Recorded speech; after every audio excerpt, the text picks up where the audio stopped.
সন্ধেবেলা ঠাকুরের ঘরে এই জায়গাটি না, আমি মনে করি এই পৃথিবীর প্রতিটা মানুষ এই একটা জায়গায় বসলে কিছুটা সময়ের জন্য হলেও নিজের নেগেটিভিটি, নিজের খারাপ চিন্তা, খারাপ ভাবনা সব কিছুকে দূরে সরিয়ে রাখে।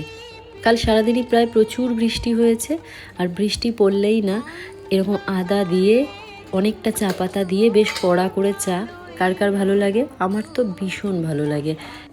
আমি মনে করি জানো তো, আমি খুব ভালো চা বানাই, দুধ চা। আমার হাতে দুধ চা খেতে আমার বাড়ির প্রত্যেকে খুব ভালোবাসে। আমার বাড়ি বলতে আমার শিলিগুড়ির বাড়ির লোকজনেরা। এই বাড়িতে জয় বা আমার শাশুড়ি মা এরা কেউ দুধ চা খায় না। শাশুড়ি মাকে তো আমি জোর করে মাঝে মাঝে সন্ধ্যাবেলা বানালে ওনাকেও খাইয়ে দিই, কিন্তু জয়কে কখনোই আমি দুধ চা খাওয়াতে পারবো না। আর ও আমাকেও ভীষণ বকে এই দুধ চা খাওয়ার জন্য। আসলে আমার তো খুব গ্যাস অ্যাসিডিটির সমস্যা।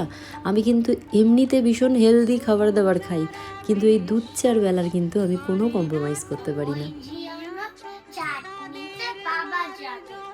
আন্টি কাল অনলাইনেই ওদের আবৃত্তি ক্লাসটা করিয়েছে।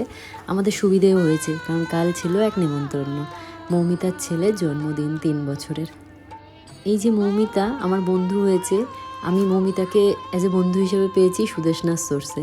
সুদেশনাথ সোর্সেই না আমি এই হরিণঘাটায় আমার যত বন্ধু আমি সবাইকে পেয়েছি। প্রথমে আমার ওর সাথে বন্ধুত্ব হয়েছে, আর ওর সাথে প্রথমে তন্দ্রিমাকে পেয়েছি, তারপর মৌমিতা, লোপা, অনেক আছে। আমি যেহেতু শিলিগুড়ির মেয়ে, তাই আমার সব বন্ধুরা ওখানেই।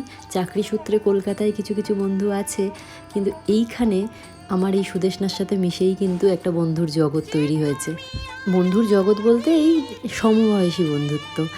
আসলেই আমি মনে করি বন্ধুত্বের কোনো বয়স হয় না, তাই আমার প্রচুর আমার থেকে ছোট, আমার থেকে বড় বন্ধু আছে।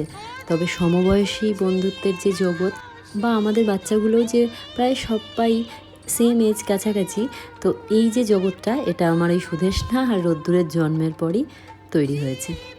আসলেই না, আমি সুদেশনার সাথে মিশে কত কত জায়গায়, কত কত বাড়িতে এমনি এমনি চলে গিয়ে আমার তো কোনো হেজিটেট হয় না এসব বিষয়ে। তাই আমার এই জগৎটা তৈরি হতে খুব বেশি দিন সময়ও লাগেনি। আমরা কালকে খুব মজা করেছি, বাচ্চাগুলোও মজা করেছে ভীষণ রকম। ভগবানের কাছে প্রার্থনা করি আমাদের বাচ্চাগুলো সবাই ভীষণ সুস্থ থাকুক, ভালো থাকুক, এভাবেই আস্তে আস্তে একসাথে বড় হয়ে উঠুক, আর আমরাও এভাবেই একসাথে আস্তে আস্তে বুড়ো হতে থাকি।